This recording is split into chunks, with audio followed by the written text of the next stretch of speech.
What's up, tribe? How you guys doing? Oh Lord, this camera.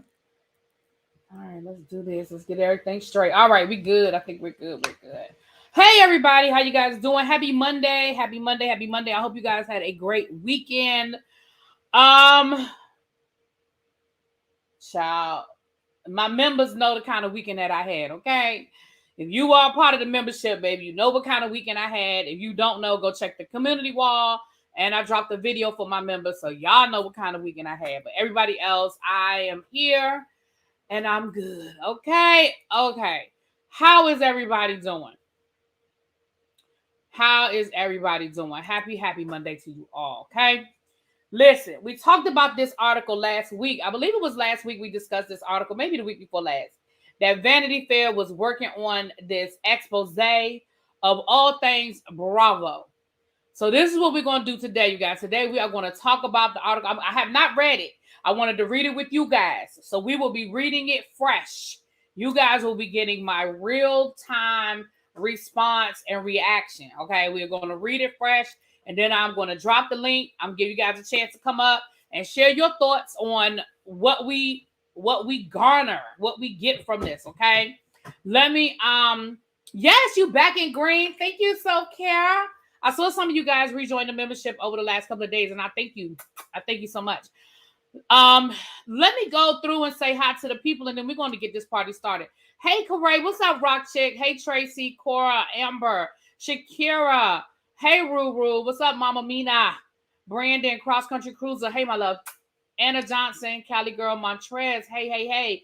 Yes, Self-Care. Thank you for rejoining the membership. Paul, what's going on? How you guys doing? So, anybody that comes in, just come on in. If you haven't already hit that like button, please hit the like button. And if you are new here, you up in the clouds and you are new here, go ahead and subscribe, you guys. We have a good time over here. We are trying to get to 15K by the end of the year. I don't know if we're going to make it. But it's all right. I'm sorry, I just got a message. But it's all right, you guys, because if we don't hit it in January, in December, we'll hit it in January. It's okay. Y'all know we always been the tortoise over here. We ain't never been the hare. We always been the tortoise, but we always get to the finish line, okay? What's up, Dee Phoenix? Excuse me. Hey, Vet. Hey, Makia. Hey. So listen, you guys, I've been really trying to stay away because I really want my real-time reaction. Let me say this before we get started. If you are catching this in the replay, or if you are new here and you don't know how we do things here, this is a reaction video, which means that I'm going to read through this article and I'm going to stop and give my commentary. If you want to find a video where somebody just reads through the article from beginning to end, it doesn't stop and doesn't pause, this probably isn't the video that you're going to enjoy, okay? We're going to stop. We're going to pause. I'm going to give my commentary. I'm going to give my opinion. And then at the end, I will drop the link. Yes, honey, slow and steady wins the race. Thank you, One Choice. Yes. So I just want to say that. Don't leave no comments under the video saying why you got to talk so much. Because I'm telling you now, I'm going to be talking a lot. Okay. So this is probably not the video for you. And there's no malice or no ill will. I ain't mad about it. I'm just letting you know now. This probably ain't where you want to be. Just saying. All right. So I'm going to pull this article up. It is from Vanity Fair. You can find it online. It's not, you don't have to buy a subscription. Actually, you do. I'm sorry, you do. If you read more than one article, right here it says you're reading your first article for free. So if you want to keep reading it, I would suggest that, you do probably have to buy a subscription. But if you just read it that one time, you should be good. Let's keep our fingers crossed that I get through the whole article. Okay. Now, I knew that this article was from Fugazi as soon as I saw that Bethany Frankel was on the front. I knew it was a hit piece when I saw the title. The title says, Inside the Real Housewives Reckoning. That is rocking Bravo. Now, you guys know that Bethany Frankel has decided that she is the savior that's going to come down and save all of reality TV, right? She has decided that she is the one. I'm going to read you guys the article. This is by Anna Pele, October the 30th of 2023. So this is today. It dropped today. Amid disturbing allegation, Bethany Frankel's calls for a union and a whole lot of drinking, reality TV's most popular stars are facing their demons. The housewives woke up in their own urine. Woo!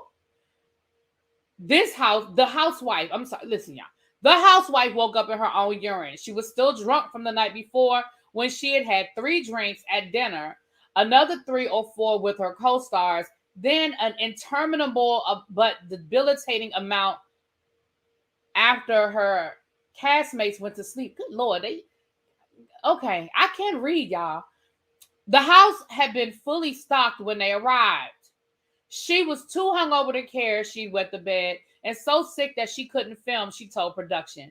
But people on set kept telling her she was fine. It was just the Mexican water screwing up her stomach. The same thing had happened to them in Cartagena, Colombia the year before. So I don't watch all of the franchises and I have not watched every season, but I'm sure somebody here can tell me which season went to Mexico and Colombia in the same season. Okay. The van hired for the day trip pulled over so the housewife could throw up. When the crew saw what was happening, they rushed over, she said, not to help, but to document it. Bravo didn't wind up airing that footage. Production did bring in a doctor who gave the housewife a shot. She pulled down her pants on camera and took it while a castmate held her hand.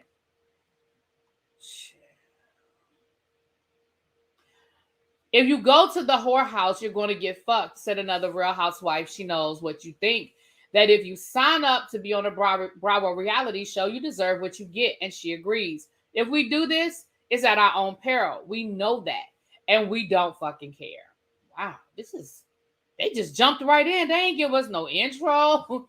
They ain't say, hey, they just jumped right on into the bull hockey. Okay. They do it for the money in part, more than $1 million a season for the highest paid cast members. But it's more than that. The second housewife remembers being a little girl and plotting in her diary to achieve public recognition. I used to dream that one day I'd maybe get to go on Jeopardy, and I would have to put that in my obituary, she says. Now, when she dies, she will leave this mortal coil having been a reality star. She's grown accustomed to cruel comments about her body and face, a vitriol about her life, but she also has become accustomed to the validation. Have I been put through the ringer, she says? 100%. Still better than my worst days, withering away at a life of quiet depression. When this housewife, speaking on condition of anonymity because she doesn't want to lose her nightmare of a dream job. Nightmare of a dream job. Wow. Went to last year's BravoCon, a 3-day convention attended by 30,000 or so fans. She turned to 2 former fellow Bravo celebrities and said, how do I ever be happy after this? Wow. I'm going to pause right there, y'all, because first of all, it seems like I can't read, and I can't. I promise you I can read. Second of all, that's a lot. That's a lot. Now, again, I don't watch all of the so I'm sure some of y'all that watch this, y'all are picking up the what's the word I'm looking for, y'all? The clues. Tracy said, wasn't that Vicky from OC? Somebody else is saying Leah McSweeney. Somebody else said sounds like Miami. Wait, was she getting a shot for throwing up? She probably was getting a shot for the dehydration. Probably one of those, they give you those shots when you have a hangover, you can get the IVs and stuff like that. That's probably what it was. Bethany does not. I do not think Bethany cares anything about these people. I agree. She's just trying to find a way to get back at Bravo. All right, I'm gonna keep reading. This is the deal Bravo stars make with the devil. There are so many stars. There are currently 10 Real Housewives reality shows and about 20 other properties in the Bravo reality space, including Top Chef, Vanderpump Rules. Andy Cohen hosts Watch What Happens Live, a nightly talk show on which Bravo celebrities and cast play games as Cohen polls the at-home audience with questions like, which Real Housewife in New Jersey had the better bad nose job? He do be asking some setup questions, though. If y'all watch What Happens Live, there really is no winning. I think Leah McSweeney might be one of the people they're talking about because they just have a big old picture of her. They got a big old picture of Leah McSweeney. So one of those quotes came from her. They ain't saying her name yet, but you know. Bravo, which is owned by NBC Universal, distributes the series on cable and via the streaming service Peacock. Shows are produced by third-party partners like Banjay and Warner Brothers, Discovery, which owns Condé Nast, which owns Vanity Fair, owns a stake in one. Golly, all these people own these people. Those partners have subsidy production companies, including 51 Minds Entertainment, Shed Media, and the All-Star Housewife show Ultimate Girls Trip, known as UTG. These production companies are on the ground during filming of the shows. The series and cast members orbit around Cohen, who described himself to me during a 2021 interview for New York Magazine as their boss, among other roles. Among other roles, including father. Oh, he called them their father. Okay. It's an unusual employment arrangement and a singular workplace. If you watch these shows, the words every island or dinner party from hell or Amsterdam were a wormhole to the collective memory of the fandom. If you don't watch, it's easiest to think of these as unscripted but highly produced series as the Bravo cinematic universe. An interconnected group of characters linked by Watch What Happens Live, social media, and crossover series. The stars are usually affluent, often poorly behaved people, mostly women, who either know they're ridiculous or don't care if anyone thinks they are. As Lisa Shannon, Senior Vice President of Programming and Development at Shed said, this is a comedy. Oh. But the material is not always funny. Leah McSweeney relapsed after 9 years of sobriety before her first season on The Real Housewives of New York. Her recollection of a 2019 cast trip to Mexico described at the beginning of the story is from one of many interviews conducted over many months with current and former housewives, producers, and Bravo staffers about the things the viewers haven't seen: racist language and behavior, the real-world effects of making entertainment out of destructive interpersonal relationships, the downsides of fame, the substance abuse beyond the meme fodder that drives fan discourse. According to some housewives, Bravo should answer for breaking them down for storylines. According to those who are responsible for the shows, however, the cast are largely in control of their own destinies. Now, with one of the most famous Bravo stars, Bethany Frankel, calling for a union, 2 legal complaints filed by talent in the last year, and NBC Universal releasing renewed guidance around cast behavior and production oversight. The Bravoverse is in the midst of a reckoning. So yes, that was Leah McSweeney talking about her Mexican trip. So she said that she relapsed as a result of being on The Real Housewives of New York. Interesting. I have opinions, but I will wait. Anyone who has watched reality TV since The Real World premiered in 1992 is at least partially aware of the normalization of televised intoxication. But alcohol has become a character itself as the lubricant that made the cast of Jersey Shore and the bubbles that preceded the Thousand Bachelor Tears. On Bravo shows, there are champagne rooms, fireball nips, fireball bottles, Belvedere, and soda served in short glasses with 3 lemons, carcass out. There are nightly drinking games on Watch What Happens Live and weekly shot skis where Cohen and guests take shots off a ski. During a panel at BravoCon in 2022, the Ultimate Girls Trip producer told fans that during filming, cast member Marisol Patton started her morning with Takis, juice, and vodka. The audience loved it. According to one housewife, the cast stashed water bottles under the clear alcohol around the set, both to calm their own nerves, and they hope to get one particularly volatile cast member crazy drunk. She felt like the producers hoped so too. I said in my reviews, I have spoken on Marisol and the glamorization of her being constantly in a state of intoxication. I have absolutely spoken on that in my reviews over the last 2 years that they've brought Miami back. Marisol, I think, is probably the most extreme example of the constant advertisement of her intoxication. Let me come to the chat. Let me see what you guys are saying in the chat. It's my fault for people coming into class late. Oh, it's okay, El Teddy. That's fine. What's up? What's up, Star? How you doing? How you doing, my love? I'm sorry, but this is giving excuses and excuses. Where is the self-control, the advocacy for oneself? See, Xavier, we'll get to that, and I know you'll click the link. I'm going to drop the link when I get done going through the article. But I will pause and say this. There's a thin line. There's a thin line. I think that there's an argument to be made about self-control. I think there's an argument to be made about you being in control of yourself. But I also think that there's an argument to be made that if you're in a work environment and there's a pressure to keep your job, and that this is the expectation that you have to maintain in order to keep your job, and listen, a lot of us, like, I'm not going to say everybody, but a lot of us have made hard decisions about keeping our job and things we would do or not do, where our line is. It's all about your line and where you draw the line for yourself. And again, I'll talk more on it, and I'll definitely drop the link so you guys can come up and share your opinions. Let me see how much more this article, Vanity Fair like to be wordy, child. Oh Lord, this article kind of long, y'all. Oh Jesus, this article is long. Ooh, oh my god. Oh, this article is real long. Child, we ain't reading this whole article. Oh my Lord, child, we'll be here till tomorrow. Oh my goodness, this article. I mean, I knew the article was gonna be long. I didn't know it was this damn long. All right.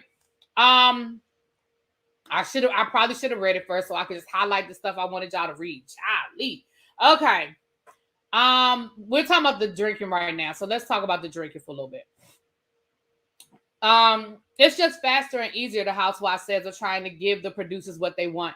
Cast members describe some producers using big words, phrases written in large font on their phones, held up to redirect conversation.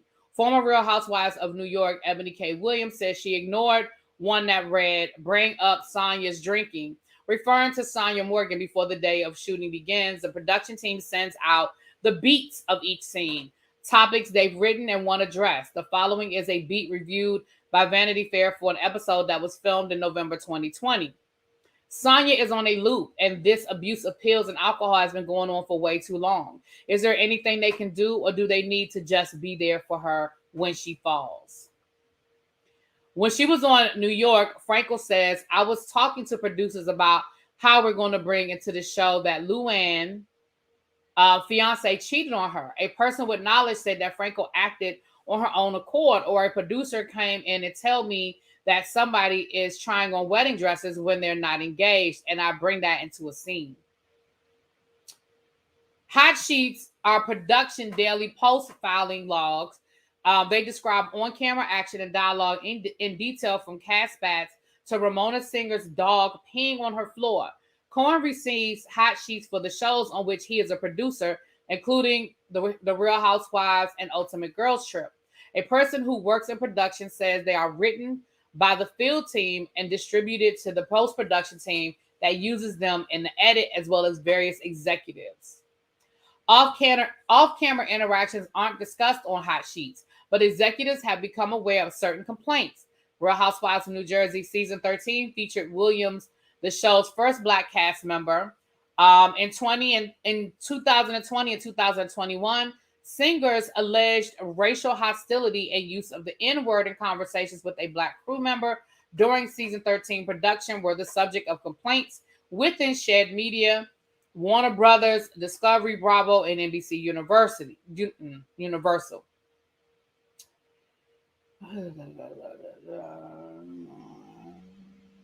Hold on, y'all. Singer continued to film after the alleged incident, has since been a part of 2 seasons of Ultimate Girls Trip, and appeared on Watch What Happens Live as the story was going to press. Singer did deny using the word. Okay. Everybody wants the bag of shit to not be on them at all times, Frankel told Vanity Fair. The most successful housewife of all that would know. The most successful housewife of all? I mean, I think she's the most financially successful, but I think there are different ways we can measure success, but okay, I'm gonna let that go, child, because I ain't about to sit here and argue about Bethany. She describes some of these castmates and crew as people I would never have given the time of day, who I judged through this toxic process and who may not have a past I would normally respect, but who have been tossed away after being used like trash. Wait, what?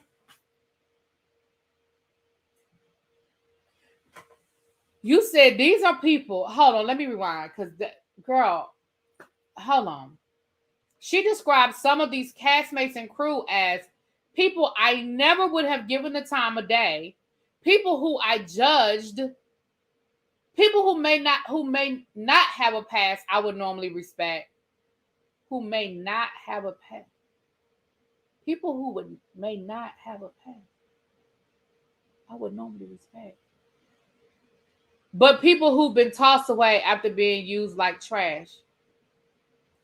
As she put it, it's kill or be killed. Am I the only one that's confused by that statement? Put it in the chat. Am I the only one that's confused in that statement?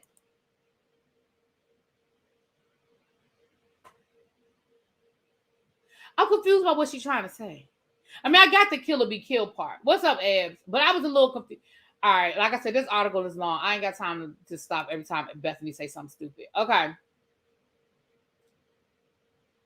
In May of 2019, nearly 3 years before she checked into a psychiatric hospital, Leah McSweeney was auditioning for The Real Housewives. I'm drinking again, but it's fine. She told the producer. She said she had been sober for almost a decade up to that point, and she describes this moment as her first attempt to minimize her substance abuse issues with Bravo. The conversation moved to McSweeney's apartment size, small for a housewife, with what she thought of the other cast. Wait a minute. So you were already drinking before you got back on the show?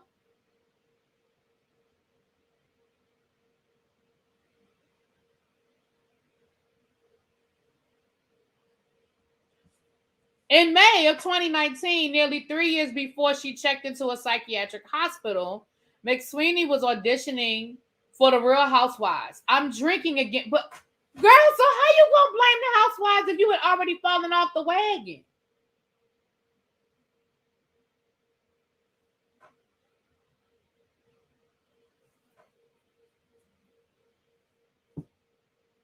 I'm about to drop the link in a minute because I need y'all, and maybe I need somebody up here to help me as I'm reading through this. Maybe I need somebody up here because I'm confused. I am confusion. Maybe I need somebody up here to help me because I'm confusion.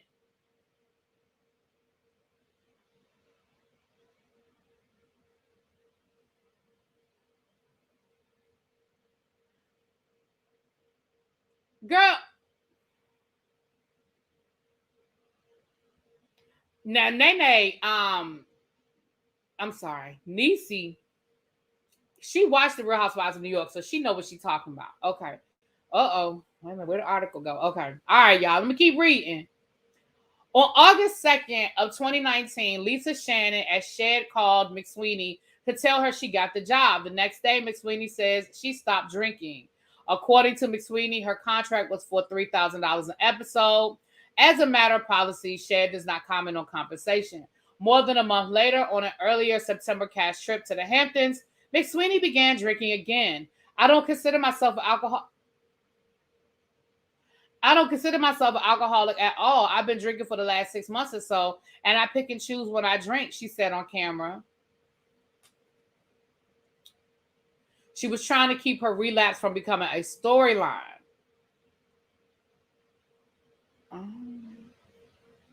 McSweeney says that co-showrunner Darren Ward warned her, this shit is boring as hell. You better turn it up.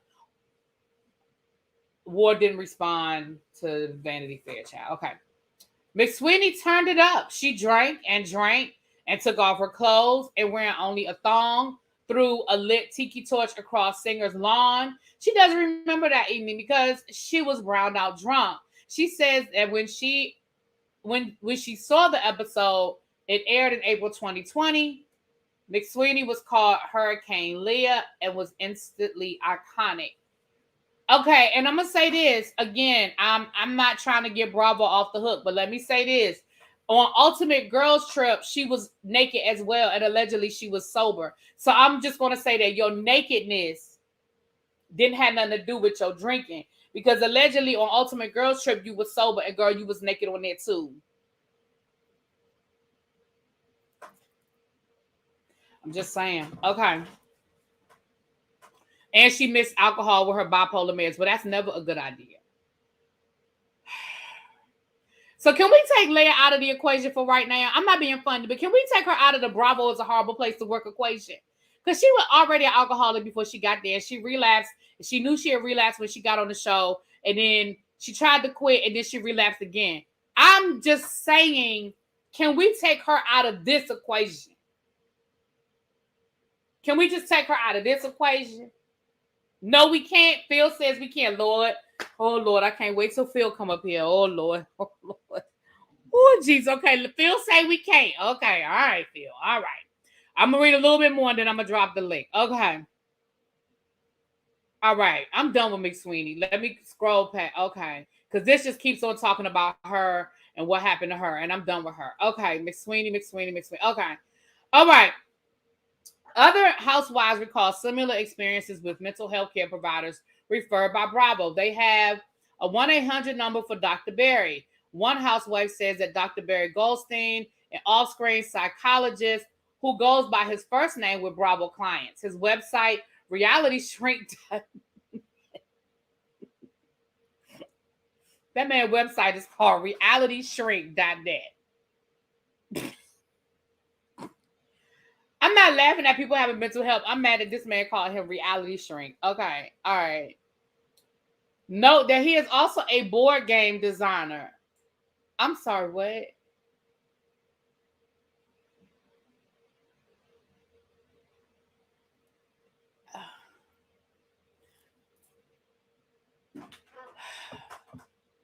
Goldstein has called me on many occasions as a check-in, says a housewife, which in her estimation feels like you're not doing what they want you to do.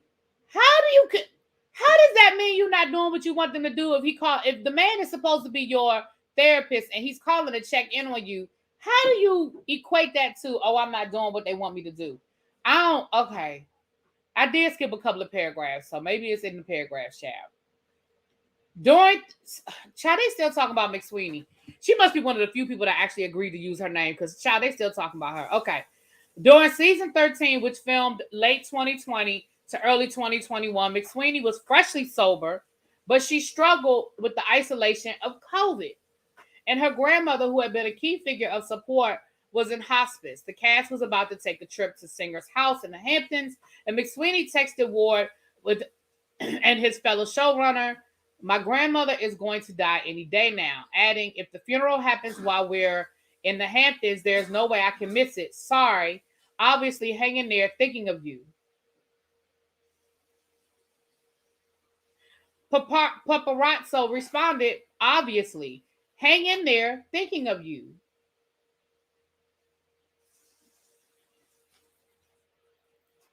I'm not sure what she expected them to say, but let me keep reading. Soon after the trip began, McSweeney learned her grandmother was losing consciousness. She began having panic attacks. A source involved with production says Ward told her, "Whatever day or time you need to be with your grandmother, we're going to make that happen. Don't get stressed out about that. We're on your side and we're going to support you, okay?" But Sweeney felt his tone meant the opposite. See, this is what I'm talking about. So you felt his tone meant the opposite, but the man told you, first of all, when you texted them and told them that your grandmother was dying, the man said, "Okay, if you need to be there, be there." Then you came anyway and you started having a panic attack. They told you, whatever time you need, we're going to make it happen. But you felt like his tone said the opposite. Then it says that a car was later arranged for McSweeney when she requested to leave the Hamptons a few hours early. Her grandmother had already died. Girl, you didn't need to go. The man told you when you texted him and said your grandmother was dying, he said, "Thinking of you, hang in there." So ain't nobody tell you to show up. You showed up because you wanted to show up. See, this is shit that I'm talking about. Now listen. I ain't saying Bravo is all right, but some of this shit is all wrong. Okay? Okay? Right. The man said, you texted that man and said, "Listen, I can't come to the Hamptons because my grandmother's dying. And if I miss that, I will never forgive myself." And he said, "Obviously, hang in there." thinking of you. That if I had texted my boss that, my interpretation would have been stay your ass with your grandmother. But you showed up. And then when you got word that your grandmother wasn't doing well, you had a panic attack and they told you again, girl, if you need to go, go. Then they called a car for you so you could get back to New York.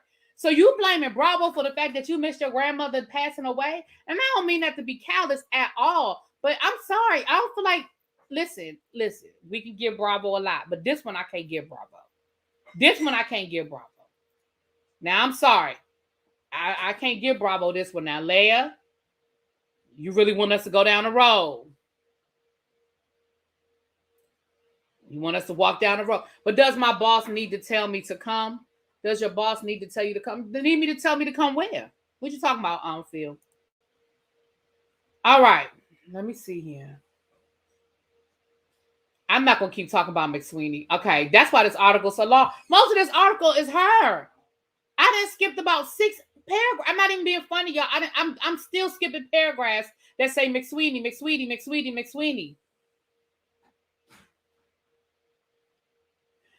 Now they talking about the ultimate girls trip, child. Child, she the only one that agreed to talk to them. McSweeney said that you guys pushed to talk about stuff with me. I was on. Okay, hold on. Now this. I'm just going to jump in the middle of this. This is on the ultimate girls trip because I didn't watch New York, so I don't know her from New York, but I know her from Ultimate Girls Trip. So I'm gonna read a little bit of this from Ultimate Girls Trip. McSweeney was vocally sober. McSweeney was a vocally sober cast member. Heather Gay asked McSweeney if she was drinking and said, "Let's get Leah drunk." Another cast member, Giselle Bryant, said to McSweeney, "Like, if you drank this week, would that be a big deal? It would ruin my life," McSweeney said. Now, I did think that the way they talked to her at the Ultimate Girls Trip about her drinking, I do think that was disrespectful. During lunch at an elephant sanctuary, the cast played a game. One McSweeney says the producers came up with in which they listed the best and worst parts of being housewives. McSweeney talked about feeling like she couldn't leave the Hamptons and the depression and inpatient treatment that followed. Ward and Paparazzo, the showrunners, came into her room and Ward said, "Lisa Shannon's pissed at you. You're going to get it today." A source familiar with production's thinking says that Shannon was not happy, just confused by McSweeney being McSweeney's upset at producers had told her that she did not need to go on the Hamptons trip at all. See, we still talking about the same thing. I'm not gonna keep talking about the same shit. Okay. Several days before, had a panic attack, which was aired according to McSweeney. A staff medic gave McSweeney a makeshift IV clip to a clothes hanger. I'm sorry.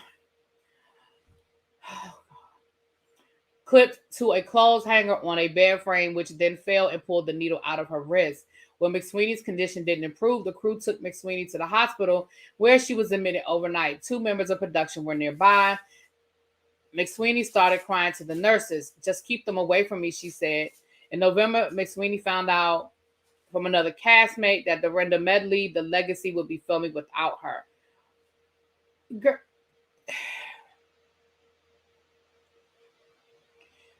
See, this is what I don't understand. Why are you mad that they did Legacy without you if the show makes you dream?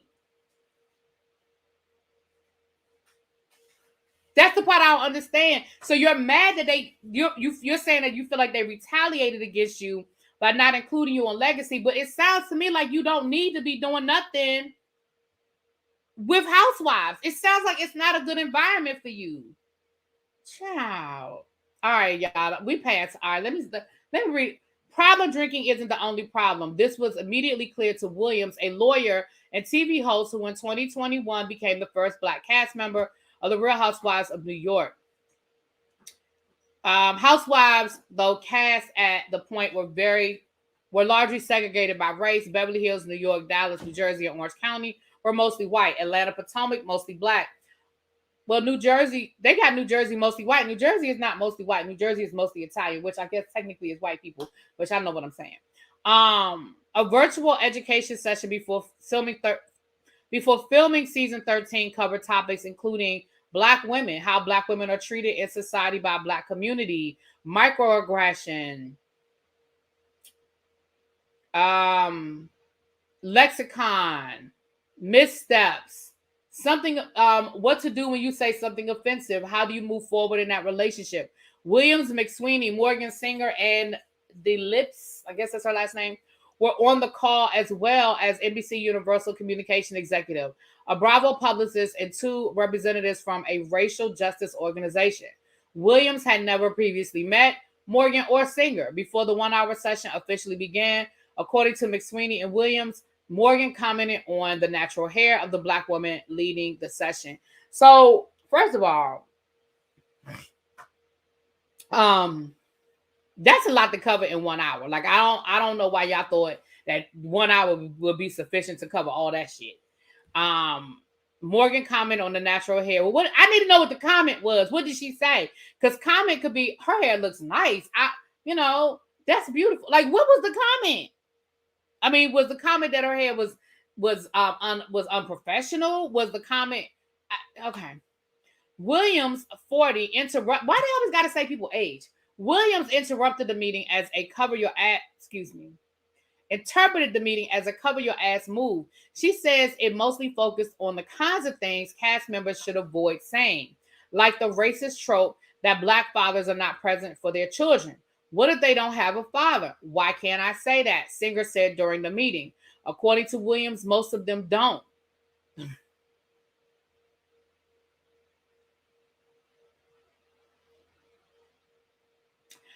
The Real Housewives of New York publicist, who is also Black, told Singer that she has a father, but Singer said that she read a study that confirmed that most Black children do not.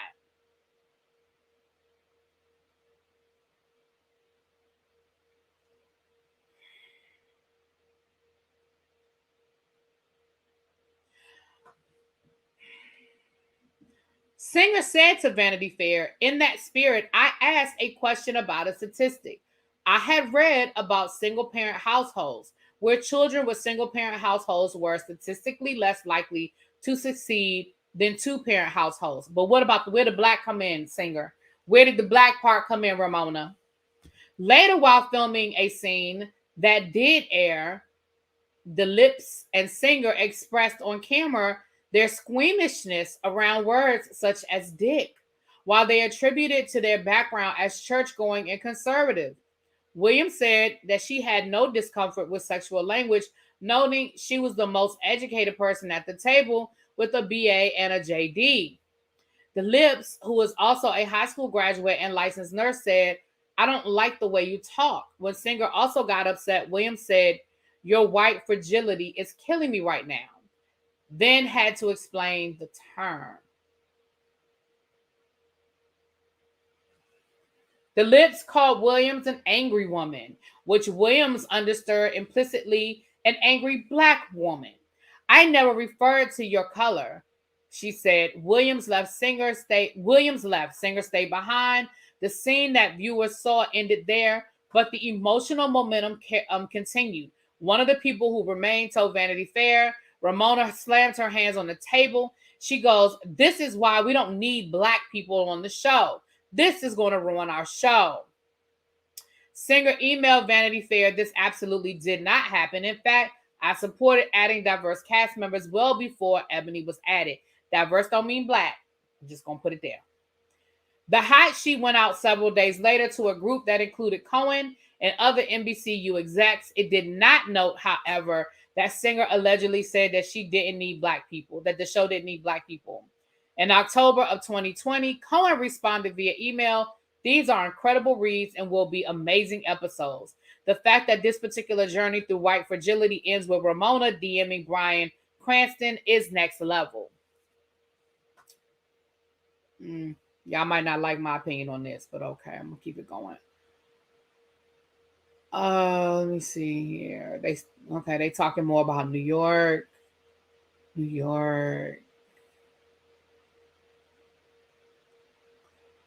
Yeah, I feel like they.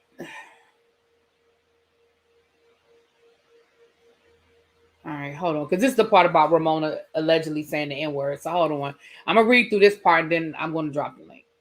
A source involved with the introduce a cast. It didn't happen. The new Black hires as New York.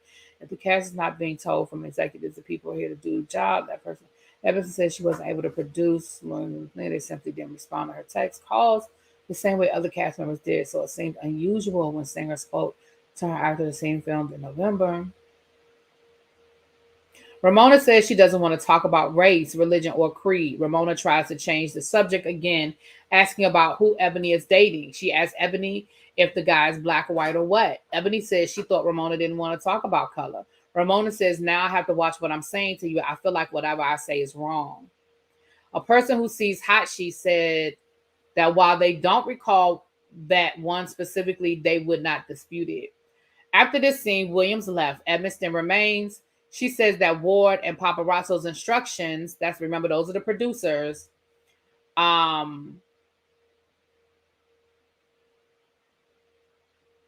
Singer told Edmondson that her interaction with Williams reminded her of when Jewish colleagues used a Catholic slur with her when she was a young woman and called her I don't even want to say it because I don't know what it is and I don't want to get in trouble.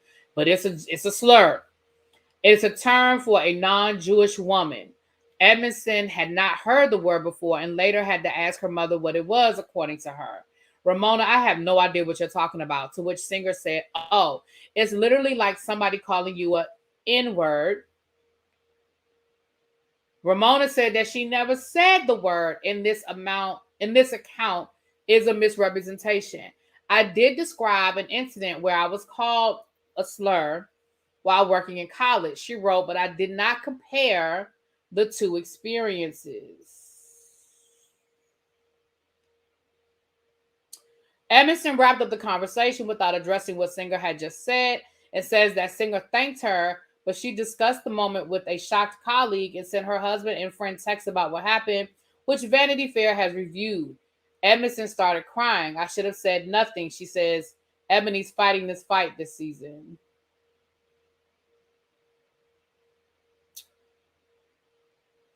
Edmondson, at least she's getting comfortable around me, was how she rationalized Singer's ease with using the N-word.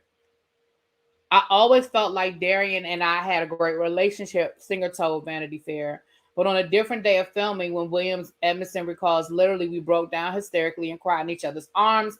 And I've never in my life, in a decade of working in TV, ever shown emotion like that with a cast member. Williams tried to quit the show November the 6th, the same day Singer allegedly used the word, although Williams didn't know about the incident at the time. On November the 9th, Williams said that Ward, Paparazzo, and Shannon implored her to stay over a video call. Williams said they later told her, listen, what you're giving us is exactly what we want. If we wanted a different black woman, we know how to get them. Huh. Huh. Huh. Okay. All right. Producers deny that Williams tried to quit and that they asked her to stay, although someone with knowledge says producer told Ebony and others generally that Real Housewives is partially comedic in nature. Viewers tend to see the show as an escape. Huh. It does show that they had a Zoom call with Williams on November the 9th, though. So it does verify that there was a Zoom call on November the 9th. Yeah, I'm about to drop this link. I'll keep going through the article, but I'm going to drop the link. Let me see what y'all are saying in the comments. Oh, Lord. Oh, Lord. All right, let me drop the link, y'all. You do not have to show your face on camera, but I do have to verify that you're a real person backstage before I bring you up. We want to be respectful of other people's opinions. This might get a little heated, so we want to be respectful of each other's opinions. We don't have to all agree, but I want to hear everybody's point of view because I know y'all ain't gonna agree with some of the stuff I gotta say. All right, I dropped the link. Let me go back to this article. Let's see what else they talking about, y'all, because I think we skipped through some of it when we skipped through all that Luann stuff. But I mean, it's still long, but we were able to skip through some of that Luann stuff. I mean, not Luann, Leah McSweeney stuff. Williams says someone on the call confirmed The company determined Singer had said the N word, but Williams says the lawyer who was not representing NBC Universal tried to downplay the issue. To paraphrase, Singer did not call her the N word; she just said the N word. See, y'all ain't gonna agree with me, but okay, I'll wait till y'all come up here. Y'all can yell at me. What I recognized, even in the midst of my own trauma, is that I still had the most power of any black person involved in this thing. Williams said they're just young black women trying to fucking work. Edmondson had not been hired for a Bravo series since her one and only with Real Housewives of New York, which ended filming in 2021. For the first time in Housewives history, the reunion, which typically fails, well, we know, okay, I'm done with Real Housewives of New York. We know it didn't film, blah, blah, blah, blah, blah, blah.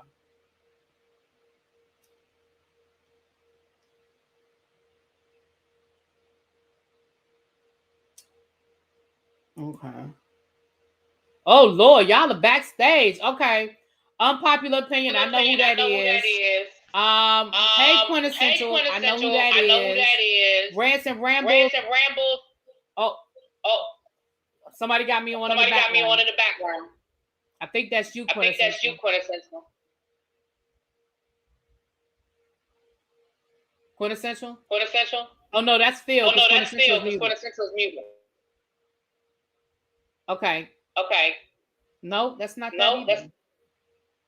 Phil, is that you? Phil, that's you. You have an echo. Make sure you have it closed. Quintessential. Okay, yeah, thank you. I was just saying, nah, that's about Rants and Rambles, your device isn't connected. I'm not sure. It's not connected. You might want to go out and come back in because it's saying that you Phil. You got me open somewhere, babe. No, I don't have you open nowhere. Okay, well I'll just mute this. Okay, I can go ahead. All right, so y'all know I'm unpopular for a reason. I've been watching Housewives for a long time. Leah came on that show as really, you read, she wanted the fame and the stardom and she didn't care.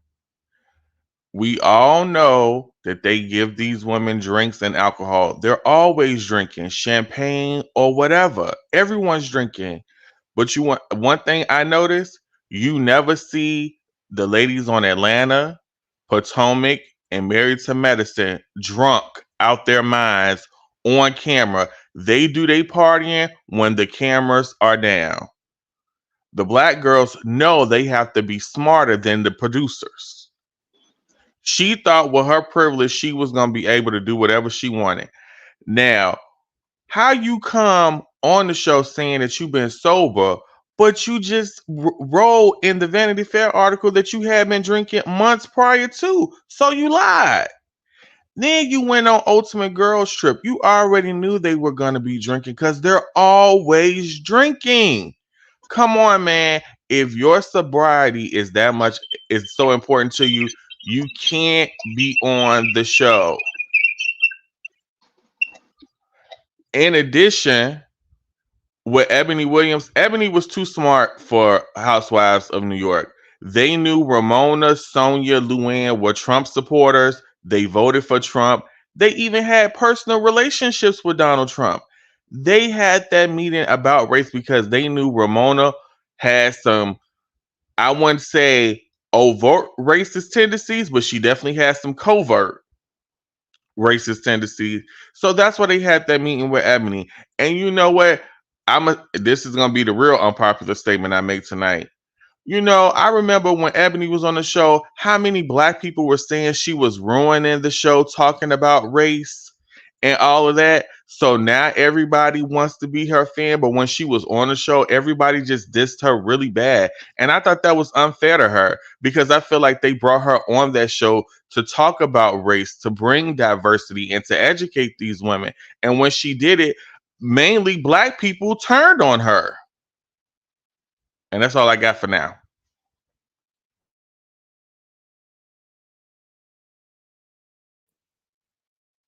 Okay. Am I echoing now? Okay. Can y'all can hear me, right? Y'all can hear me, right? Okay, I'm echoing again. You good? So why? Okay. So I'm gonna say that Phil and I actually kind of agree on this one.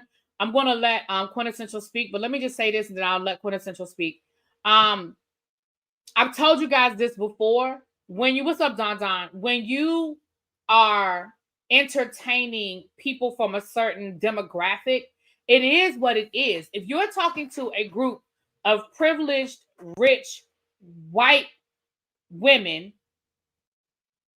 I'm not saying all of them, but we're going to say that we know that that group of rich white women, like you said, lived in that environment. They were Trump supporters. They're, very conservative Republicans. And I do think that's why they brought the conversation in beforehand to talk about those things. I'm not excusing bad behavior. But I didn't watch New York. I don't have a reference from that point of view, but Lou said that's how it is for pioneers. They get the worst of it. Yeah, but I don't want to dominate it. I'm gonna let it's got a full panel, so I'm gonna let Quintessential go. You were next. Then we'll do Rants and Rambles, Xavier, and then Tracy. We'll go in order like that. Hey, Quintessential, my love. Hey, honey, how you doing? I'm good. Go ahead. I'm just gonna say this. I used to watch New York from the very, very beginning, and yes, I do agree about the whole thing. All these white women that used to get slapped out of their mind drunk. I mean, when I say drunk, Ramona and Sonia were the most embarrassing drunks. Next to, I guess, OC with Vicky and what's the girl name? Tamara, whatever her name is. So drinking was just, it's part of the entertainment value that they bring onto the show. When they get drunk, they say and scream and cry and have all kinds of just, that's just what they've always done. Now you don't see it on, not to that extreme level of drunkenness with any of the what is it, Potomac and Atlanta. And of course, you're not going to see them. They do get tipsy. We've seen Karen on Potomac get a little too tipsy and the wig went twisting, but it's never to that extreme. Like you defecating on the floor and all of that type of stuff they did in New York. It is what it is. But I'm gonna get to Ebony. Ebony, I liked Ebony actually, but I didn't like her on that cast because it looked like a setup for failure. It looked like I'm trying to join these girls, and these girls don't like me from the door. They don't like me no matter what I say, no matter what I do. They're not going to like me at any rate, including whatever her name, Leah, whatever her name is. She didn't really like Ebony. She really didn't. Leah was just like, well, I'm going to try to act like I'm friends with Ebony because we're closer in age, if you will. But I really don't, because Leah's thing was, oh, these women are old. They just too stuck in their ways. They just, they don't want to let loose. But yet, she run around naked with tiki torches at, I don't know whose house it was. They were at in the Hamptons somewhere, acting a fool, but you would never see Ebony do anything like that. And I'm not really sure where we're going, what Leah is getting at here with the drinking and her behavior. It is her choice. And if she knew about this franchise, she knew how things worked with alcohol. And if she really felt like her sobriety was always going to be a problem, then why would you be on the show? If you think that being around all this alcohol all the time, then why would you agree to be on this show? It just didn't make any sense to me with her making excuses for something that she chose to do. And now that it just really didn't make any sense to me. But I'm just gonna let it go for that. Like I said, when they didn't do the reunion and all that, I just was over the whole franchise anyway, because I really got tired of them. They 60 and 70-year-old women getting drunk out of their mind. It's just really got to be old really fast to me. That's all I got for right now. Okay, thank you. Who did I say was next? Rants and Rambles or Xavier? Go ahead, Rants and Rambles, and then Xavier, you can go. Okay. My overall issue, and this is not to exclude Bravo or absolve them from any accountability, right? They're trash. Cool.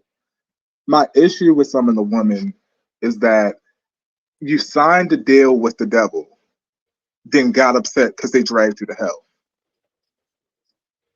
Like, you had a drinking problem. You're around people who do nothing but drink. What the hell do you expect? And with Ebony, it's like, and for me, I think there's been this issue I've been having with forced inclusion. I'm okay with the white cast if the all white cast makes sense. Them racist white bitches been racist white bitches since we met them. They don't hang around black people. They just don't. Let's just be honest. Their extended black friend is the nanny to help raise some of their kids. That's it. So when you, Ebony, as smart as you are, and I've watched her off the show, and I've seen her podcast and other work she's done,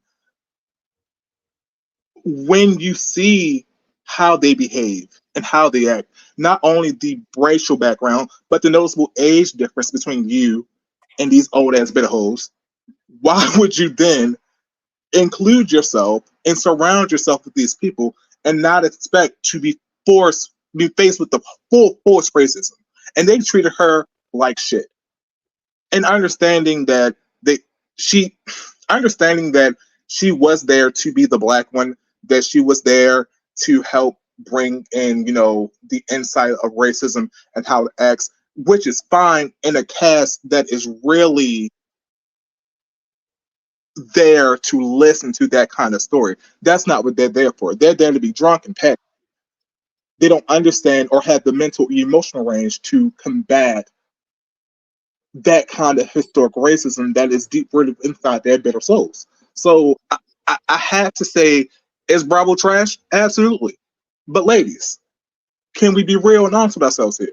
Y'all knew y'all was about to get dragged through his hell. Y'all knew it. All 9 layers of hell to save himself. Y'all knew y'all was about to go right there.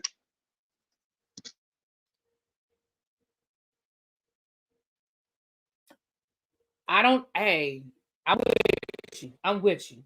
Go ahead, Xavier. Is Xavier still up Personal here? Okay. responsibility. Personal responsibility, people. This is, I just want to talk about the article. This article is just badly written. It's just very badly, I don't know what they were trying to do with it. They made a claim that Bravo is bad because of this, and then they proceeded to just show that all of these women are trash, and somehow we're supposed to blame Bravo. In fact, all they've done is blame the opposite. Leah, Bethany, and yes, Ebony, we're including you. Y'all are the reasons the shows are trash. Y'all are the reasons. Y'all are the problem. Leah, you a whole alcoholic hoe. You knew you was on that shit. So why would you go on a drinking show where all they do is drink and gossip and be old and do drunken crap? That's their MO. So you know what you were getting into. Bethany, we're not even going to discuss why you would have a problem. You are the problem. You're a very evil, wicked old bat. That's the you're the epitome of everything wrong with the Housewife franchise. And Ebony, I get why people say, "Oh, she was trying to change the world, change the culture." But let's be clear. Ebony has an MO of doing this, of going into white spaces and expecting to be the great black hope and change something. She did the same thing when she was on Fox News, and it failed. So Ebony, you know better. You of all people would know better. So you have no. So yes, were they wrong? But Ebony, you had no business going to Real Housewives of New York of all places with that cast and trying to form some type of sisterhood with those people. It didn't even make sense. But that's just my opinion. All right, Tracy Lord, let's go. I know she about to give it to us. Come on, Tracy. I will say this. Okay. For the most part, I pretty much agree, with the exception of I think we're in this space of right message, wrong messenger. We are just in the place of what they're saying is not wrong. We just unfortunately have poor examples. The people who they can get to talk about their experiences are the people like the Leahs, where we're like, girl, you don't count. You are not the person we want to hear from. Like, a better example would be like this girl from this season of Below Deck who got drunk and the boy got in her cabin. That would be a good person to talk to, but she's still under contract, so you can't talk to her. Like you can't you know what I mean? So it's like they have better examples of Bravo be like we have better examples of them getting people plasteredly drunk and things happening so there's better examples the people but those people are still under contract so you can't really use it or they won't speak out or they're not willing to talk and the people who are willing to talk are the people who we're like absolutely not you are not the example. Absolutely not. Because, Leah, by no stretch of anybody's imagination should you be putting yourself up to talk about anything. Absolutely not. No, girl. When you started the conversation saying, "Oh, I had started drinking and then I auditioned," absolutely not. Eh, Ixnay, because you came on telling us how you were sober. Girl, go to hell. You and your white woman tears, go to hell. Um, I will say this.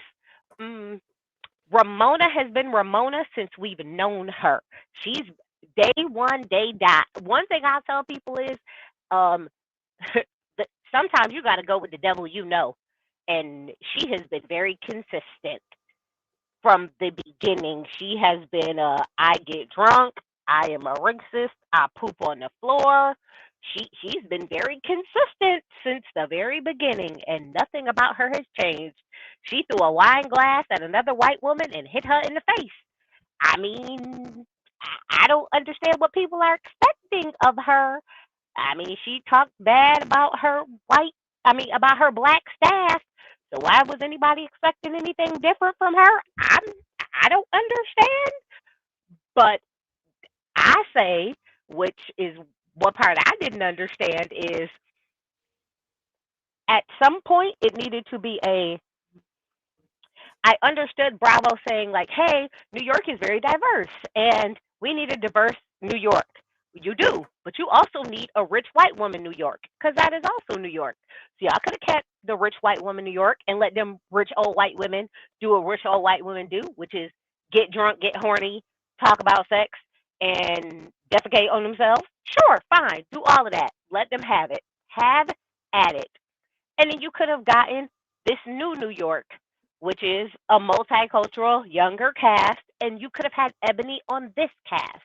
And Ebony would have done much better with this cast of women than she would have done on the cast that y'all stuck her on. Because if you look at the two casts and you kind of just look at them as whole, you could see Ebony kind of fitting in better with this newer cast than that one. But you Yeah, know she what? definitely would have done. She definitely would have fit in better with them. She would have.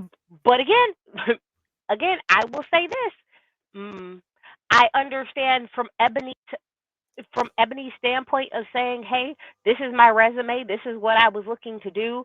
This is what I was, trying to fulfill. This is what Bravo told me that I was going to be doing." Because according to Ebony, Bravo told her we're trying to usher in a new version of New York. We want it to be more multicultural. We're trying to go in.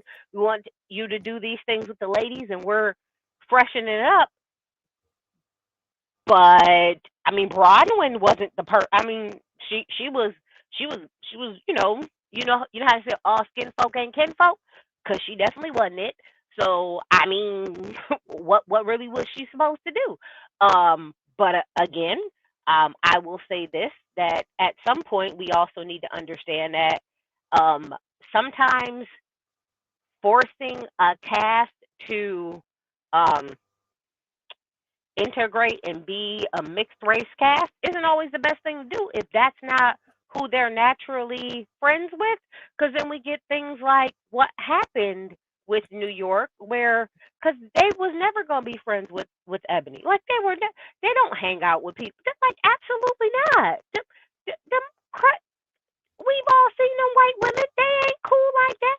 And the fact that the only person that she still talks to from that show is Sonya.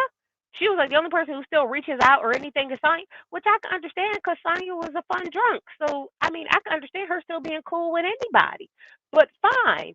Now on the other side of the coin, I can definitely say that Bravo, that Bravo needs to clean house, but also the problem is Bethany keeps picking these people who are bad candidates to step up and be her shining examples. Like she picked the villain from from LVP's show.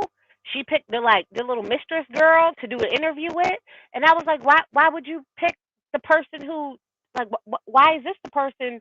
She was like, oh, they took advantage of me. I was like, it's like Bethany always picks the bad person in the situation to be like, oh, I'm a victim, and I'm like, I don't understand how you keep picking the wrong person to be your shining example of how Bravo is doing people bad because it's making your examples not land with us as the people, although we understand that Bravo has problems, but you're not picking the right people to stand up for you.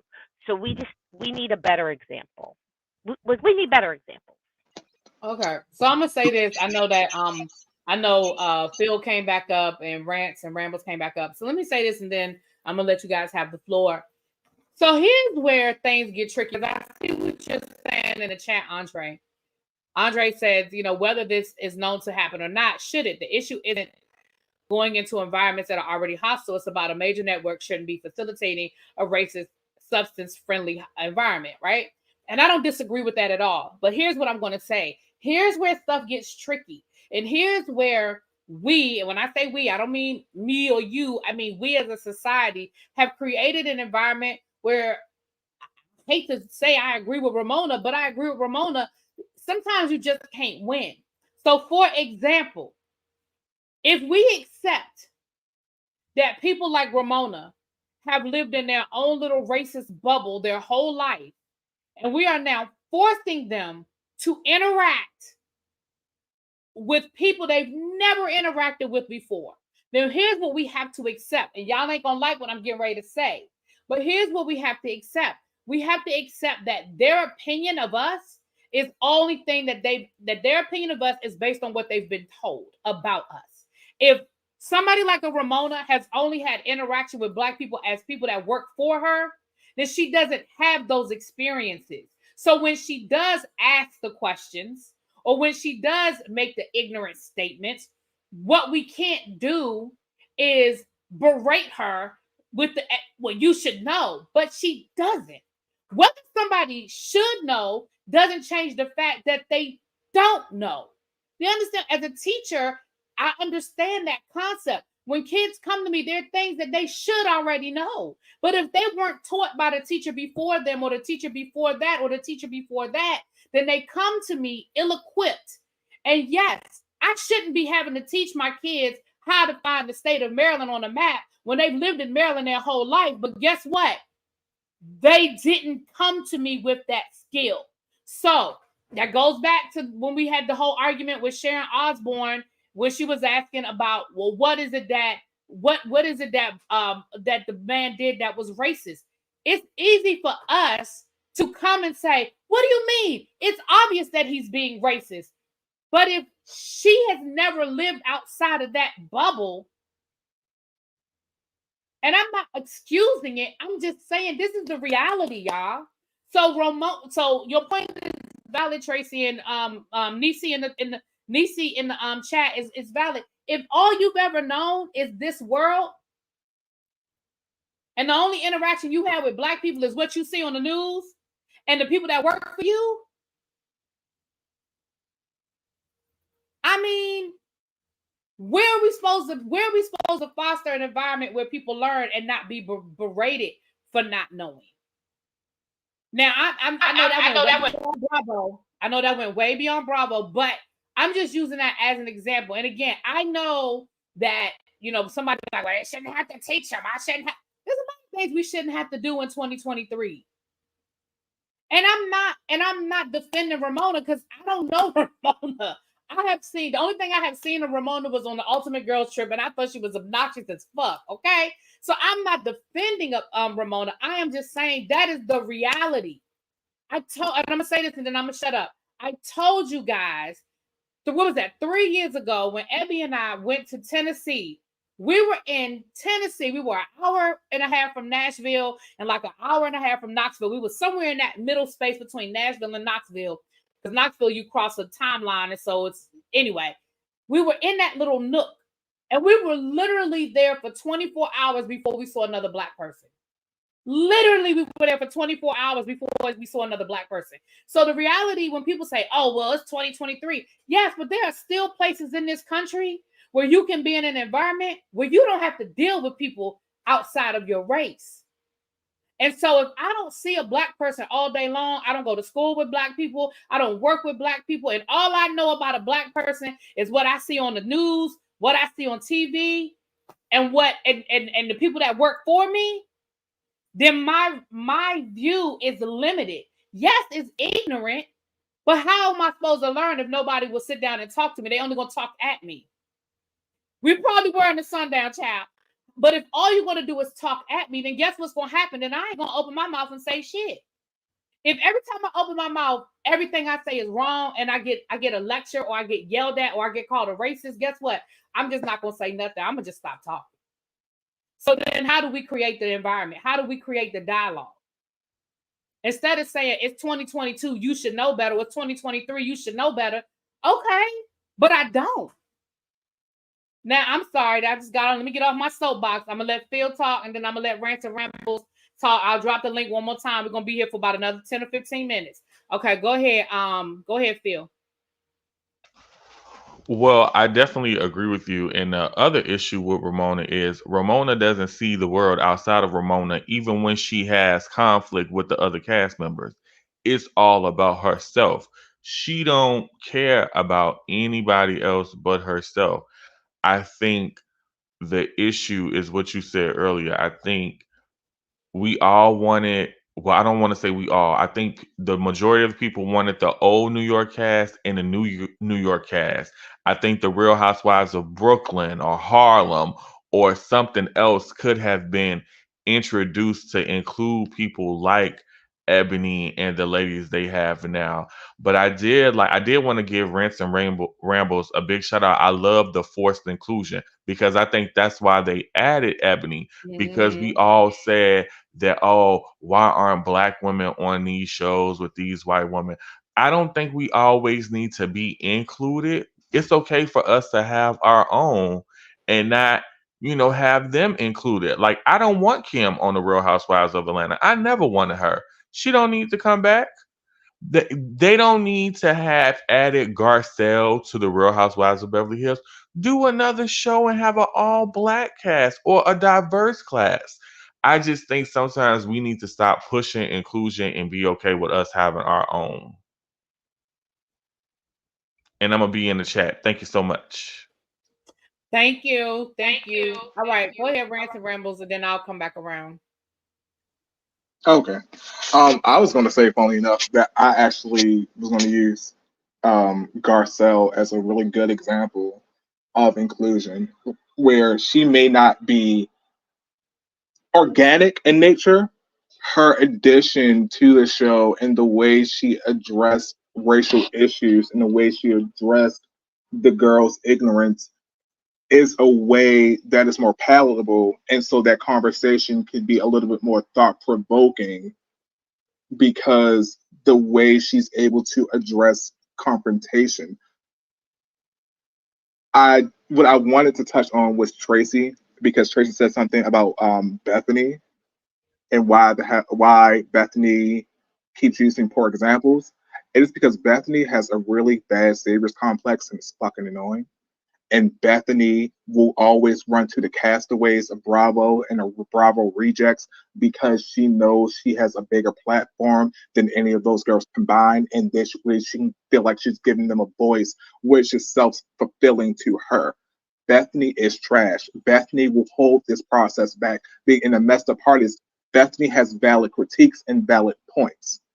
I think that there should be some kind of way to protect those who are in reality TV because they're in a union way, the same way there is in scripted television. Because we have seen through Bravo, VH1, and MTV where the producers will put people in very dangerous situations for the sake of drama in TV.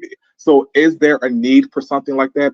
Absolutely. Should Bethany be spearheading this fucking charge? Absolutely not. Lock that bitch up in a cage somewhere and get somebody with some common sense to do it. So, but Yeah, and that's you I know, said that from the beginning. Right message, wrong messenger. Right message, wrong messenger. absolutely, it's just sad to see. But because she is, this big popular person, people are going to keep flocking to her.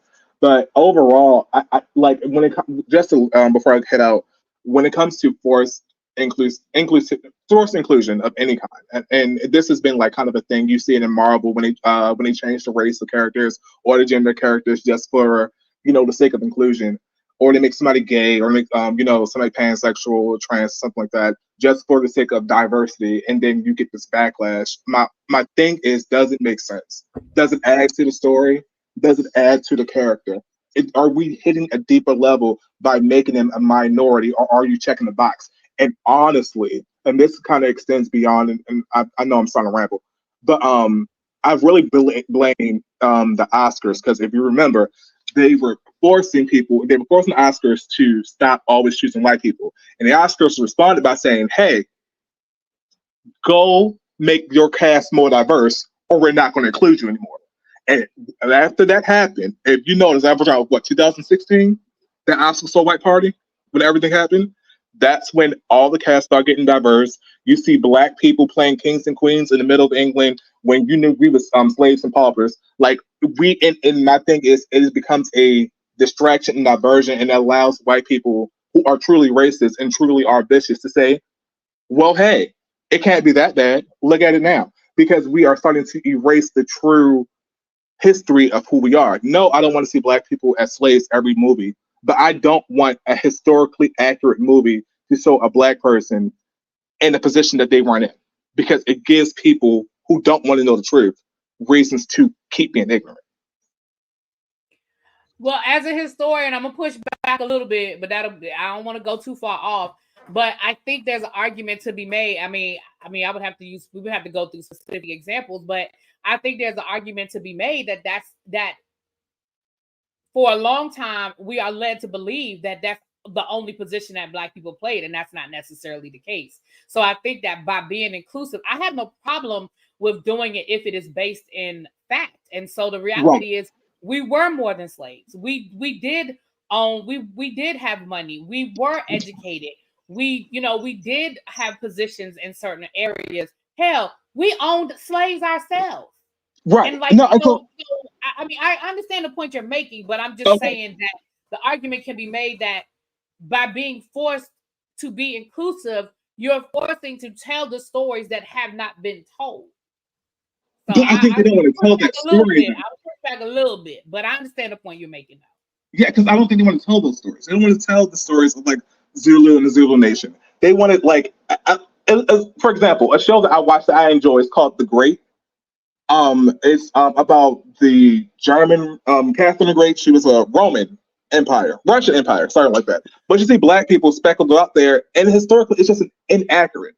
You know what I'm saying? And while I'm always grateful that black people have more opportunities within Hollywood to, do something with their lives and, produce content, I don't want it to be at the, I guess, perception of accurate history. Right. That's what I'm saying. I have no problem when it's accurate. Like you said, I don't want it thrown in for the sake of throwing it in. And I understand that's the point that you're making, but I was just saying, because I get you. Yeah, I understand the point you're making too, but as the history teacher in me had to kind of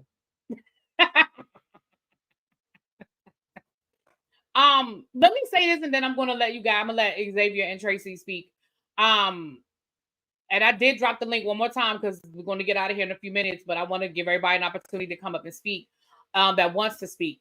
The rest of the article, they use the example of Jill Zarin and how about them filming her husband's funeral. But again, I have to say, as I'm reading through the article, it says that okay, Red Phoenix, I'm gonna drop the link one more time for you, babe.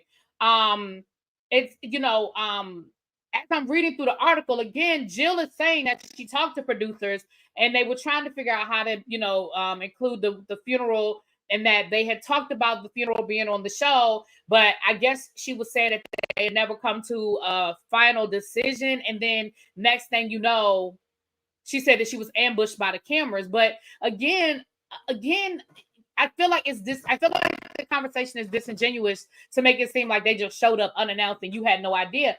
In the article, it talks about how y'all had extensive conversations, how y'all were even going to have a separate Shiva just for the cameras to film. So the conversations were had. And then the rest of the article just talks about what we've already talked about the, the NDAs and all that stuff that people sign.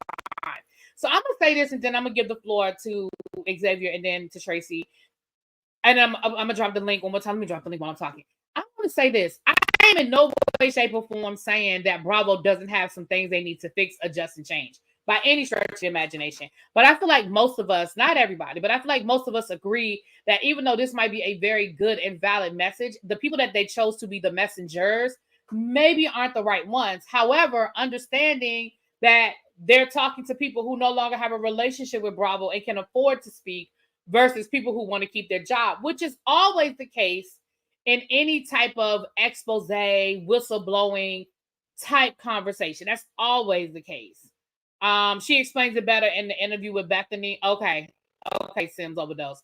Right, right, Andre. The point I was making was that right. Bring us the untold stories of the Black experience. Exactly. Okay. Xavier, go ahead, babe. Tracy, and then I did drop the link. Oh, I think this is Red Phoenix up here now. Go ahead, Xavier, and then I'm gonna bring Red Phoenix up. It's still connected, Red Phoenix. As soon as it's connected, I'll bring you up, babe. Go ahead, Xavier. Okay, so as somebody who is a writer of movies and television, I have to push back on Rant and Ramble's critique of the forced inclusion, mainly because I think I think reality TV has blurred the line so much that we can't tell the difference. Movies and television aren't real. They are fictional. They are not meant to teach you facts. They are not meant to, unless you're watching a documentary, you're not supposed to, the primary goal is to give you entertainment, not a factual, accurate, historical rendering of anything. And I think sometimes that what we think is accurate isn't totally accurate. I'll use Rant and Ramble's example of The Great. Yeah, there are Black people speckled throughout The Great, but that is actually historically accurate. There were Black people in Russia who were part of the Russian court, who were nobility within society. Specifically, Abraham Petrovich Ganibal, who was the godson of Peter the Great and who was a high-ranking general in his conquest of uniting Russia. But we don't get these stories, we don't get these facts, because we default to white people, Europe, all white. And that's just not true. And I think that we have to expand what we view as history and really read for ourselves and not just default to these preconceived notions of what we view as the fact. I got you. Red Phoenix, I'm gonna let you go because you are new to the panel, and then Tracy, I got you, girl. So Red Phoenix, thank you. Welcome. Come on up, girl, or guy. I don't know if you're a girl or guy. I'm sorry. Can you hear me? I can hear you. Okay, I can hear you. Okay. Welcome. Thank you. I love you so much. I want to say that first. Thank Let me turn my TV down. I listen to you almost every day, so thank you for getting me through my work day. Oh, thank you. The one thing, I do have very unpopular opinions, but when it comes to like the black and white issues, I do have very popular opinions. first, I want to say I am a great great granddaughter of a sharecropper. My grandfather was 106 before he passed Mm, away. my I'm God. I'm I'm a light skinned female, so I can't show my picture because my hair is not done. But It's okay. I understand. I can tell you, there's many stories when it comes to the what's her name, Ebony. I think she came on the story a little too hard. Sometimes when Hmm. you have to go in them spaces, they look for the black person who is going to be a little soft at first, and then you got to bring it in. She was a little too hard, and I appreciate what she did. Don't get me wrong, she did. She completed her assignment. She just went about it the wrong way. So I know it's very unpopular for me to say that, but she really did. Because when you want somebody to accept you for who you are, you got to bring them in. But as far as me having to grow up being a sharecropper's great granddaughter, and growing up in these areas where my family, we were broke ass poor, and we had to do a lot of things just by being broke and being black. And I'm living up north, and they're from down south. There's certain things that people don't understand, and it takes, you can say things, you can do things, you can read books until you live the life of what it is. It's it's hard. It's hard. I can remember growing up and my friends would eat spaghetti for dinner and we ain't pig's feet. Mm. I can remember me being the only light skinned child in my family, but I had to wear brown stockings because they didn't know what to do with me. Hmm. So there's, I and I don't want to ever sound like I'm being racial, because I'm not. I'm not.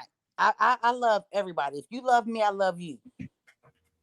But I do think that sometimes, and I don't mean this to be harsh, and I don't, but since we're on the subject, I do think sometimes black people are a little too accepting. Okay. They're a little too accepting of everybody. Sometimes you just, the answer is just no. And my grandma taught me that when I was a young child. No don't need an answer. No is a complete sentence. Okay.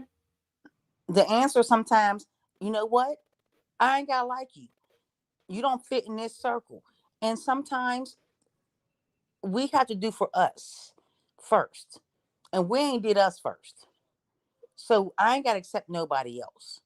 And I'm not trying to talk about, the people who's on a panel or the people who's talking, because I don't ever want to do that. But I just think sometimes as black folks, we tend to accept folks. Hmm. And sometimes they just ain't worth accepting. And that's just what it is. Sometimes the answer is just no. Mm. And let it Okay. be. Let it be. And that's it. Like we can all, Just know. I just, it's just very hard for me sometimes knowing how I was raised by a pair of old people who had to grow up getting beat up and had to live the life. Hmm. And then now it's 2023, and granted my grandparents aren't here anymore. It's very hard. It's very hard to understand how everybody want to be accepting everybody. Sometimes you just can't do that. That Ebony lady, yeah, she was very great on that show, but she was a little too much. I mean, and me as a black woman, I'm telling you, she was that was that. Slow down, babe. Just stop, because everybody ain't going to accept you, and just let it go. Let it go. Like sometimes you ain't gotta be accepted of everybody. You don't. Love yourself. Love yourself, and know that you are worth who you are worth. It's just that simple. And that's why I do like you, because I'm going to hang up soon. because I got clothes in the wash. But I thank you for coming up. I appreciate you. and I appreciate you because you do the work, babe. You do. Thank you. Thank you. I love All you. right. Love you too. Thank you so much for coming up. I appreciate it. I appreciate it. Bye bye. Bye bye. And I'm reading the comments. And again, I don't want anybody to think that I'm defending Ramona because I don't know Ramona. Okay. I'm not defending Ramona. I'm talking about the situation and the Ramona like people. Ramona is a person, but I'm talking about people's experiences. That is what I am talking about. I'm talking about people's experiences. I remember anyway, I'm just talking about people's experiences. Okay. Tracy, did you have anything to add, ma'am? I mean, I'm I'm a firm believer that I allow people to be exactly who they are, and I believe exactly who they. I I believe who you show Who you show me you when. are. Oh, who you show me you are. So if you show me Absolutely. that this is the person who you are, I believe that. You ain't got to tell me nothing. I believe what my two eyes show me. So I don't understand how people are confused about what they see. What baffles me when people be like, but no, it's something else. Oh no, I seen it, and I believe my two eyes. Um, so it always boggles my mind. So my whole point has always been, Excuse um, me.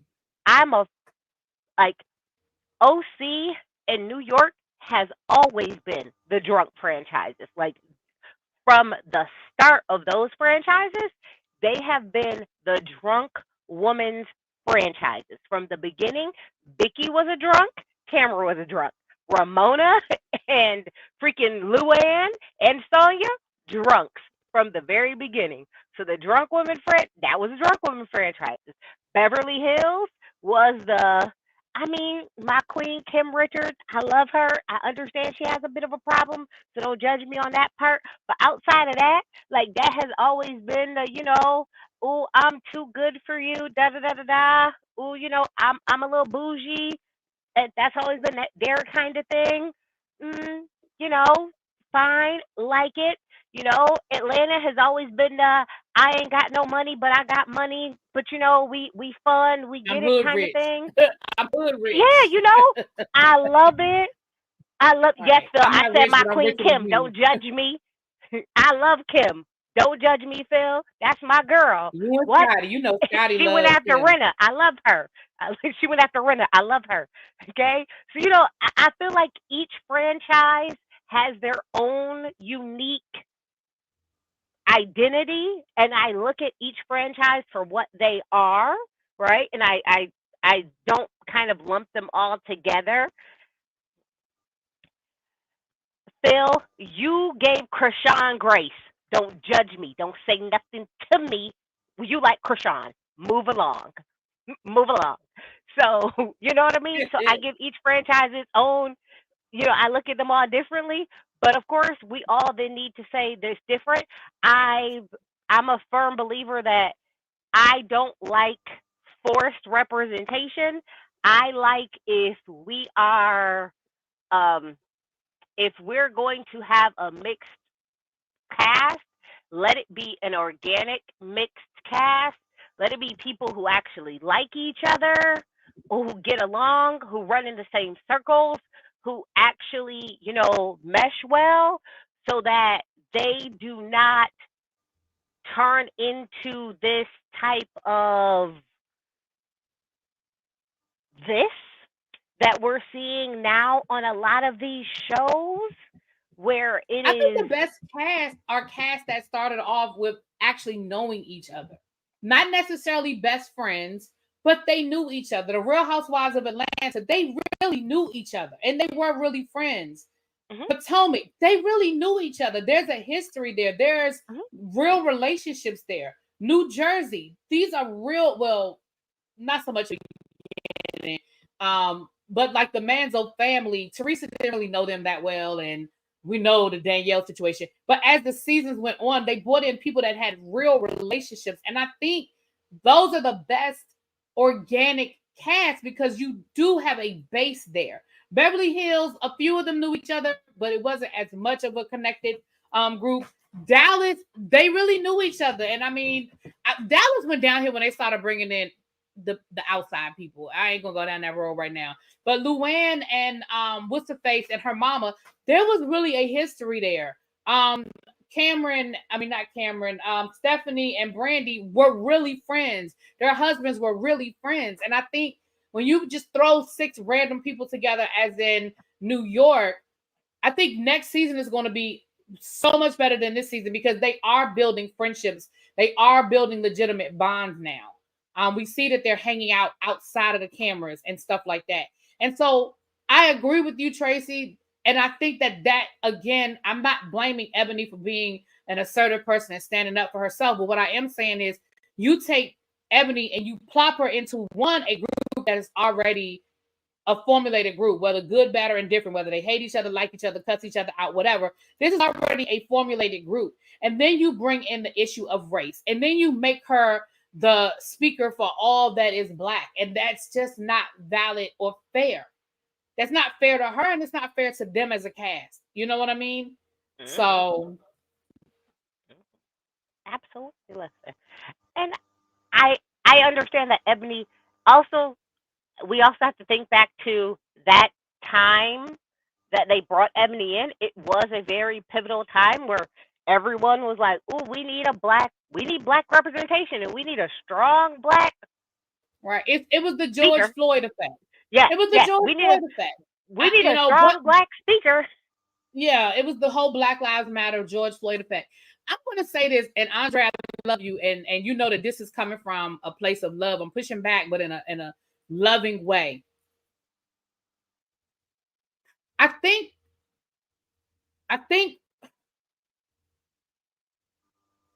How do I say this?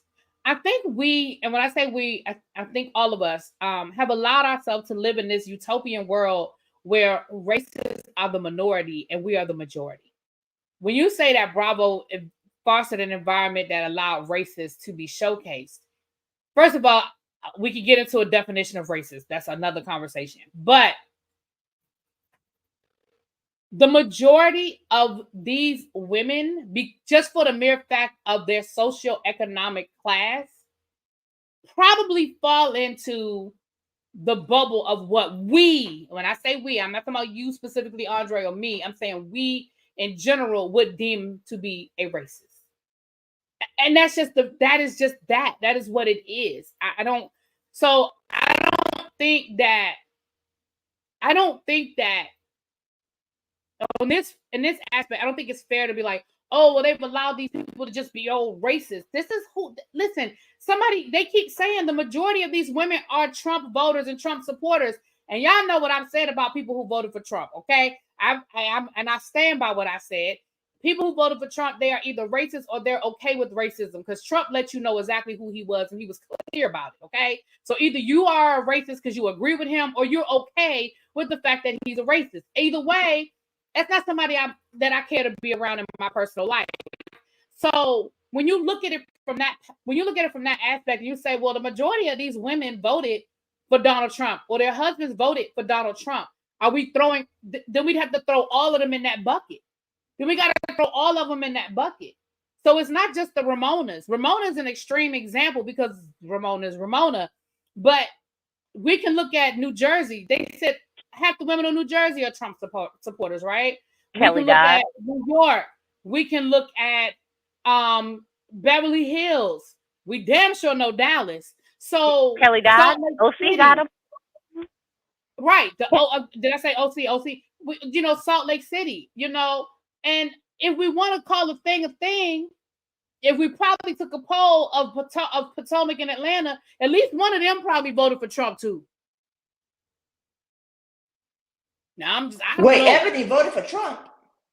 That's not what I. Oh no, she said it's a funny thing because Ebony probably voted for Trump her damn self. We don't know that, but I understand the point she's making. So what I'm saying is, I would say, shoot, I have no guesses.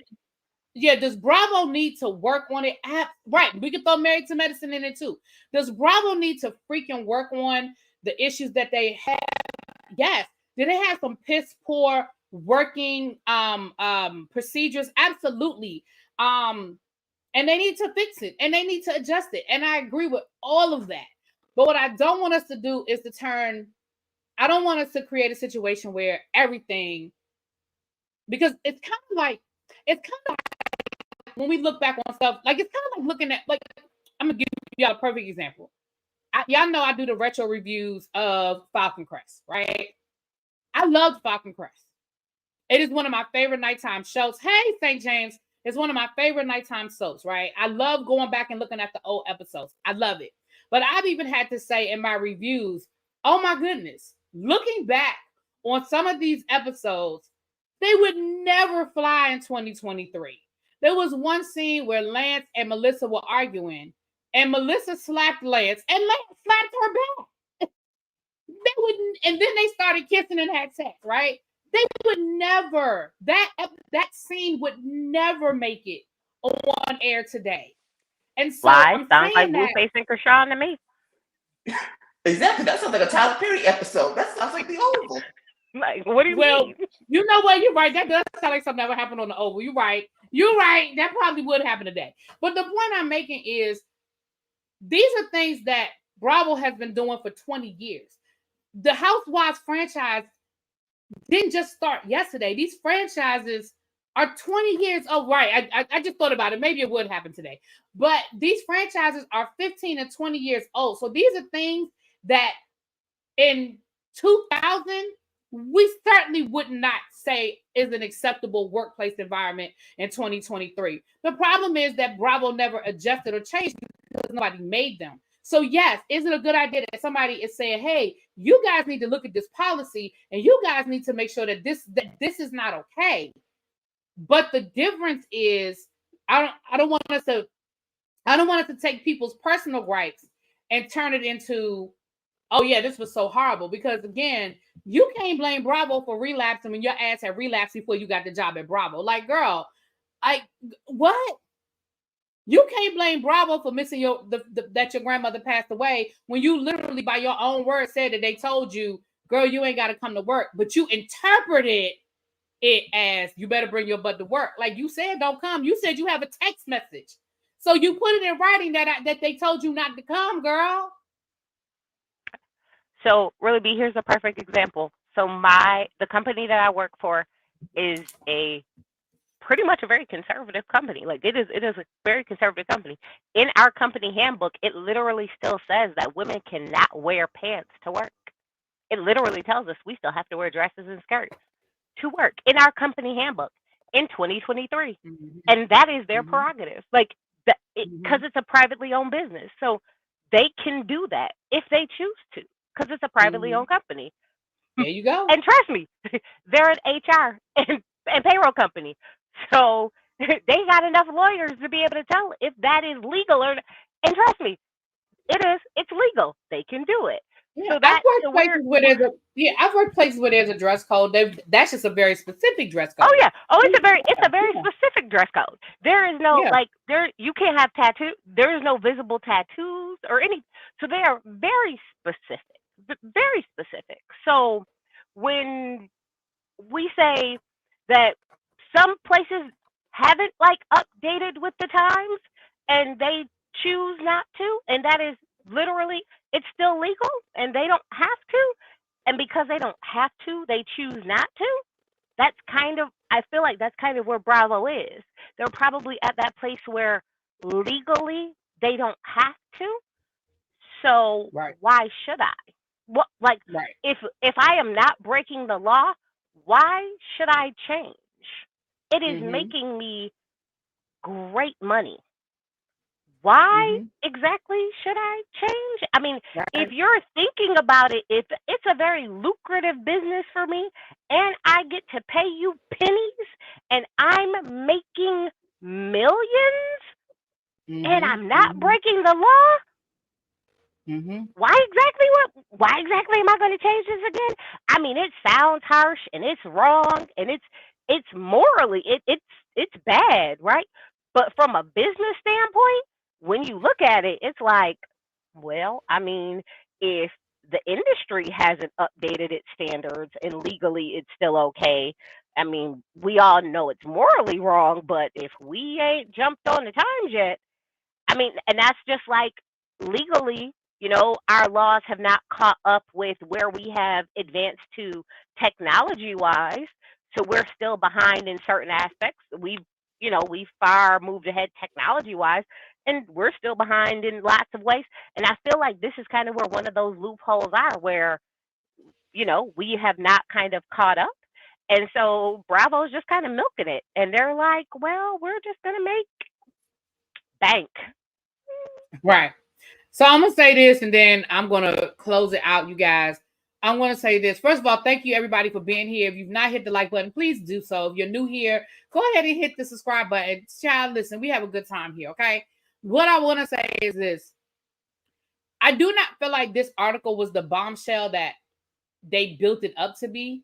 To be perfectly honest, I didn't learn anything new in this article. I think this article was written for people who have no knowledge of housewives, who have no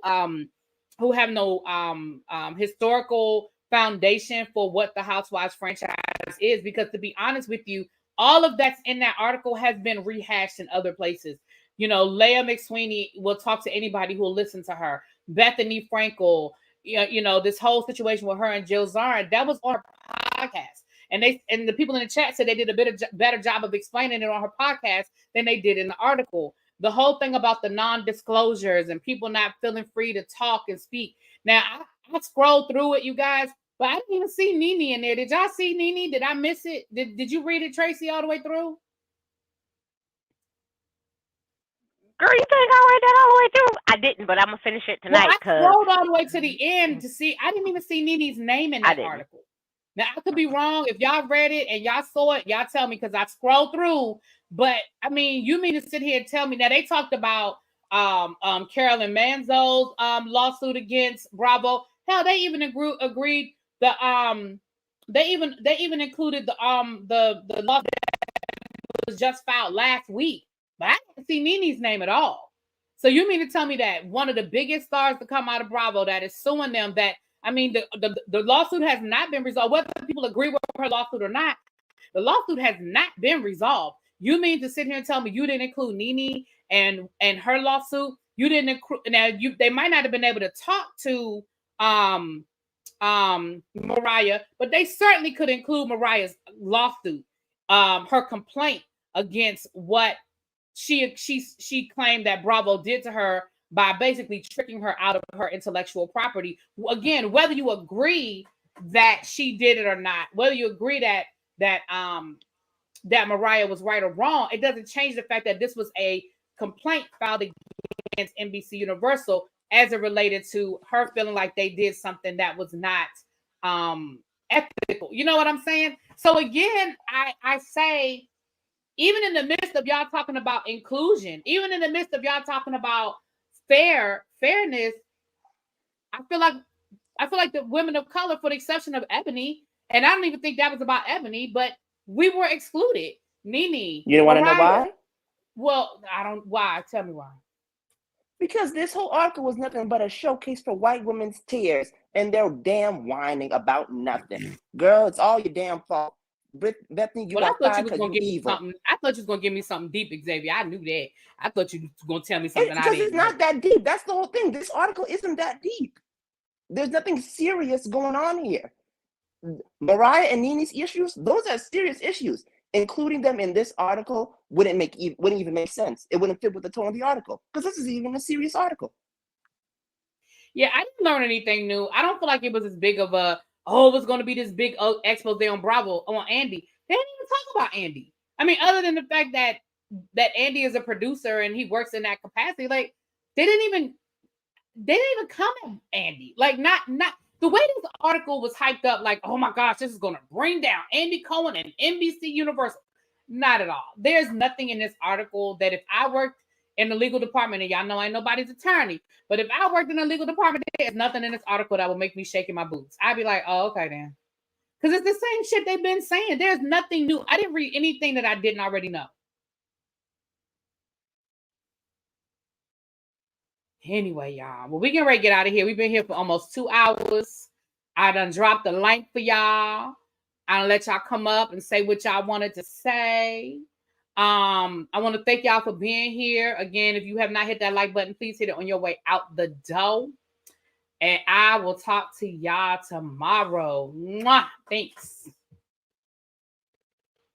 Ooh, Lord have mercy. These Bravo people, honey. Right. Yeah.